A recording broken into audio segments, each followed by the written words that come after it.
Can you remember the first birthday as a child when you opened up a card and found one of these? It doesn't matter how much you received, it could be a fiver, a tenner, or maybe a cheeky 20. There was a certain moment when you were small when you started to become aware that money had power. And most importantly of all for this video, there are certain stories that your mom, your dad, and your extended family and friends told you about how much money you were deserving of, how much money you should spend, how much money you should save, and ultimately a whole variety of money rules which are deeply embedded in your subconscious mind. And in my work with private clients, they still pretty much continue into our adult lives in our 20s, 30s, and 40s. Unless we pause to challenge them. So in this video, I'm going to be looking at money trauma or financial trauma in a bit of a different way than I've previously explored on this channel. This is probably the fourth or the fifth video. You can go back and look at poverty mindset and financial literacy in my main video archive, but today I'm looking at a very specific scenario and how it relates to your inner child consciousness. It's this question that came up on the screen from someone who's raised in a middle-class environment where their dad was a doctor and they're trying to become an artist and make it in the world. Don't focus too much on the example. Not everyone is the son or daughter of a doctor, but focus on the middle-class parents in stable, conventional jobs, and you being somebody who wants to do something a bit outside of the mainstream. This could be living full-time as a creative, it could be having athletic capabilities and living as a sports person, or it could just be doing something more entrepreneurial that isn't salaried with a set paycheck month by month.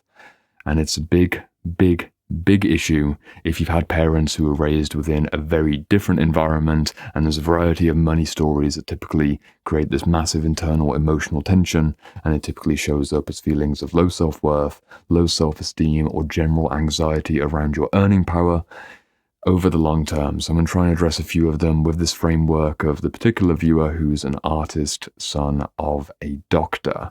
Few things for you to pay attention to, and again, plug in your own parents, especially if you've got at least one parent who had a normal job that they stayed in for many years. They got the paycheck, they had the annual holiday leave, and a very conventional lifestyle in the West. Plug that in.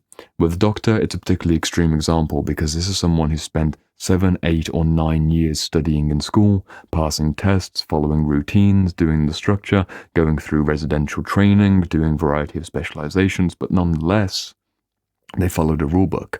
They followed a rulebook to career success, and that led them having some kind of financial abundance. You know, a job such as being a doctor is a very profitable kind of line of work. I mean, it's obvious it's being a doctor, but we don't look at the psychological substructure beneath people who are in very successful normal jobs, which is usually that they get a paycheck.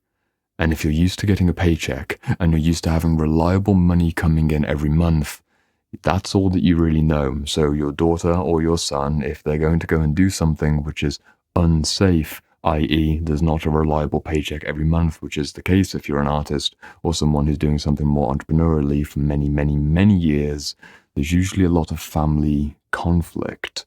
How do you work your way out of this? Well, firstly, you need to understand with acceptance and compassion that your parents have their stories based on their lived experience, and you don't need to accept all of the stories that they give you. As adults, this is somewhat easy. We can have a conversation with our parents and know that they're not too approving maybe of our financial situation or think we should move one way or another way. That's all very above board. But what about the inner child within us? What about the inner child who, again, on that first birthday or Christmas, receives a nice fresh note and they're given the story of, you can't spend that now, you need to wait until you've saved up. You can't spend that now, you need to make sure that you're spending it on something sensible, or there's no story at all, there's money being spent whenever it may be. There's all these little financial habits that were developed, and maybe you're the type of child who'd spend right away, or a type of child who would save up hundreds at a time to then buy something big. Many different versions of the story. What's important to focus on for your inner child's health is making sure that there's safety within the rules, rather than having unsafe rules that lead you to feelings of being uncomfortable around money, having a high degree of anxiety about how much money you're deserving of, how much money's coming in. Of course, there's practical things that you can do like YouTubing financial literacy basics and how to budget, how to save, how to invest, how to plan for retirement, and how to have steady cash flow. That's all the practical things. I'm not talking about that. I'm talking about the inner safety around money, your money story and your money rules, and how unless you've directly challenged them, they're almost going to be a cut and paste, copy and repeat of your parents. It's basically the situation I see with most clients, unless they have developed their own money narrative, especially if they were raised in a middle-class environment where you shouldn't rock the boat and step out of line and do something which is a bit more unsteady. You're going to be having parents who are saying, go to university, get a good job, make sure you've got a stable paycheck, and they're not going to understand anything outside of that lane because their experience, their choices stayed within that lane. And if you've got this tension, this psychological tension of your mommy and daddy looking over you, and imagine yourself literally as a small 6 or 7 year old boy, you've got what's called an introjected psychological construct of big mommy, big daddy, and you won't move out of the box. You won't stand on your own 2 feet. You won't make the financial moves that you know you need to make because you're being controlled from a childish, infantile series of understandings about the money rules rather than an adult understanding of adult rules based on your own value system. I'll say that again in a simpler way. You need to challenge your money rules and write new rules based on your adult values, not the values of your parents. Very easy to say this, very difficult to do in practice. Something that I've seen work for most of the clients that I've worked with is getting into a more introspective, inner work, optimized, kind of soulful, almost meditative state, and asking themselves questions about how much money they actually need and what they want to do with their money.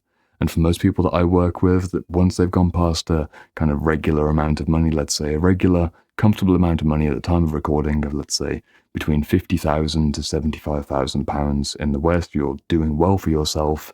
How much more do you need?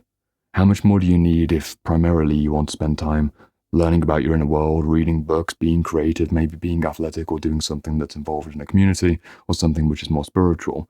Once you've got financial safety established, you don't tend to go beyond the limits. But a different example might also serve someone who's always struggled with acquiring the right kind of money, the right amount of money, in the right, consistency and safety. They actually need to establish a few more of their parental rules in the first place, because sometimes we can overcompensate. There is such a situation as having enough money to be able to have a nice, comfortable middle-class upbringing. You basically copy-paste your parents' 50 to 75 or 50 to 100,000, 40. You get what I'm saying? Just a nice, comfortable, you can pay the bills, you can have a few holidays, you've got a decent standard of lifestyle, the middle-class income range. You can have that literal outcome, but still feel very unsafe and uncertain around money because it's not really your value system. And this is where things get really interesting when you're really being honest with yourself.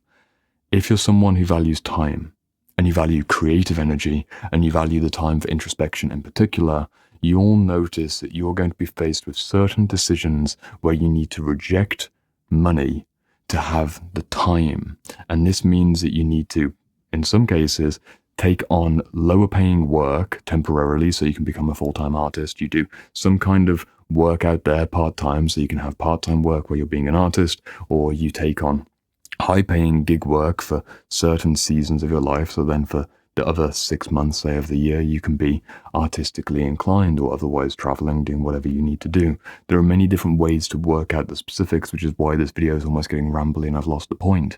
I admit that I've lost the point because I can't talk to you as an individual and your money stories that you received as a child, which are living inside you 20, 30, 40 years later, because it's your particular parenting. It's your particular situation. And also it depends upon your relationship with your parents. If you love and respect both of your parents, or more importantly, you love and respect the one who is earning the most money, for most of us, this was usually our father. If you have respect, usually you'll fall in line with their money rules and you won't feel so much internal conflict. If there was a bit more emotional disturbance, or in some cases even family trauma, you're likely to then do the 180 perspective, and this is where somebody is, the Supreme Court justice or some kind of high power, high status, legal, sensible position, maybe a military man, for example, and you see the son or daughter being a hippie flower child who's completely avoiding money for the rest of their life. They're stuck in the puer-eternus trap. I think actually we've got a good book right here from Marie-Louise von Franz, little moment of the problem of the puer-eternus. If you feel like you're caught in your inner child who's escaping to Never Never Land, you can read something like this. Just be aware of when you're overcompensating and don't repeat the pattern. Fundamentally, let me put this back in the shelf. Fundamentally, You have your own money possibilities, you have your own money narratives. Just know how tied into your parents' story they are. Be aware when you're overcompensating to be the exact opposite of what they represent, and also be aware that they have those stories for a reason. You can be compassionate to their kind of anti-risk, stay in school, especially if you've got a doctor parent or someone who's a lawyer or someone who's in a highly qualified position, maybe an engineer father. They studied. They passed exams, they studied, they passed exams, they went into a corporation, they passed the exams and the tests of their boss, essentially, and they continued that for years until they worked up the hierarchy. That's the old way of doing it within a certain type of corporate structure or a certain type of vocational structure. Even someone who's a teacher or a university lecturer, they stay in that same kind of safe-laned institutional narrative, and maybe that's for you, but it might also not be for you, and the money story, the money rule that you inherited as a small boy or small girl is probably still living in the day-to-day. What you can do practically is reassessing via some reparenting work just what you need from your money, how much money you feel like you actually need to get happiness, and fundamentally, if you strip back the money question overall, you're ultimately confronted with the meaning of your life and what you're doing with your time, and that has very little to do with money at the deepest level. Money is a secondary aspect to look at, but if you're an artist or an athlete or someone who's entrepreneurial, you've got a deeper character trait which is really calling for attention. And if the money story is getting in the way, just reflect. Reflect on the ways that your money narrative isn't even your narrative, and you can break the pattern, especially if you're from a middle-class background and you've got a pretty risk-averse parental situation. I hope this video has helped. Leave any comments down in the comments section if you've got particular shortcuts and strategies you could share with someone else, because I know that that's where we sometimes get those wonderful unlocks, and I look forward to reading them. Here's the next video in the meantime, another money trauma video, so you can take this topic from a whole new perspective.